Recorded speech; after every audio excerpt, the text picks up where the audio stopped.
The Tale of Vedabbha, Jakartamala Tale number 48. The Buddha recounted the story of Vedabbha at Jetavana, offering it as a moral lesson to a monk whose conduct had strayed from the monastic precepts.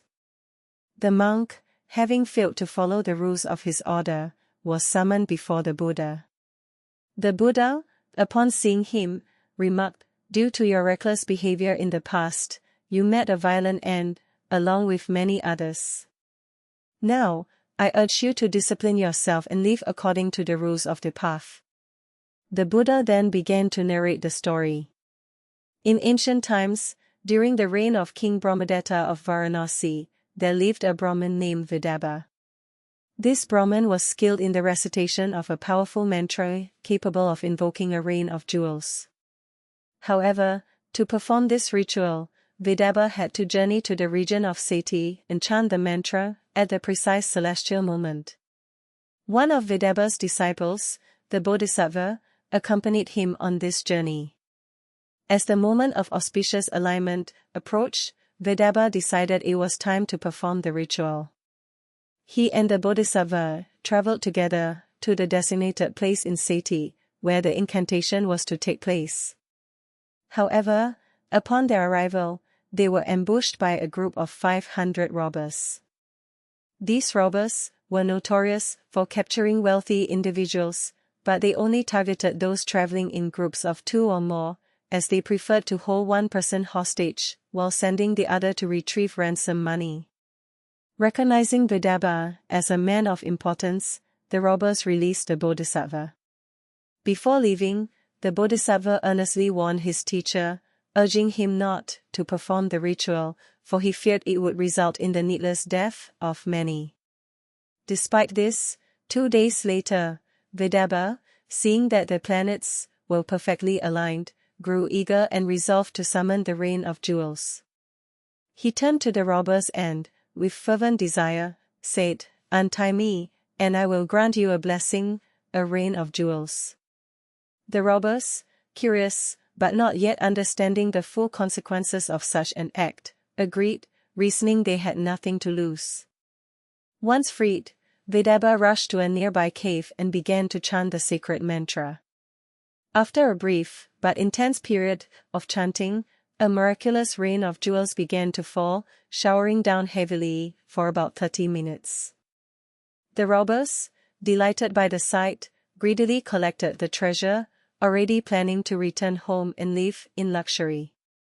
However, their joy was short-lived. On their way back, they encountered another group of robbers. The new robbers, more aggressive and skilled in combat, prepared to take the wealth from the first band. In an attempt to avoid conflict, the first group introduced Vedabbha to the newcomers, saying, "We are all robbers here, there is no need to fight. This man made the rain of jewels for us. Take him, and he will make the same miracle for you, and you too will be rich without bloodshed." The new robbers, eager to seize the treasure, agreed to take Vedabbha, but the Brahmin warned them that they would have to wait for many years before another opportune moment would arise. The new robbers, suspecting trickery, grew hostile. They were more ruthless than the first group, and in their greed and anger, they killed Vedabbha.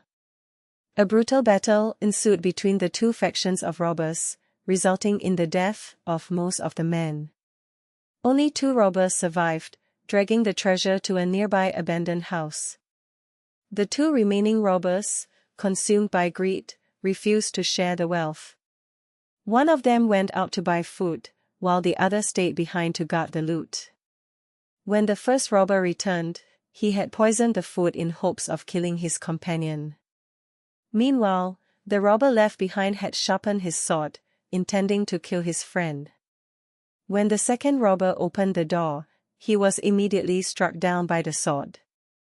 The remaining robber, now alone, ate the poisoned food, and soon after, he too succumbed to death. When the Bodhisattva returned, he performed the funeral rites for his teacher, lamenting, "O teacher, your misguided actions not only led to your own death, but also to the brutal deaths of countless others." He then went on to recover the treasure, which he took back to his home. There, he lived a life of comfort, using the wealth to practice generosity and support those in need. Upon concluding the story, the Buddha revealed the deeper truth. The misguided monk in the present life was none other than Vedabbha in a past incarnation, and the wise disciple, who had warned Vedabbha, was the Buddha himself in a former existence. Thus, the story serves as a poignant reminder of the far-reaching consequences of greed and misguided actions.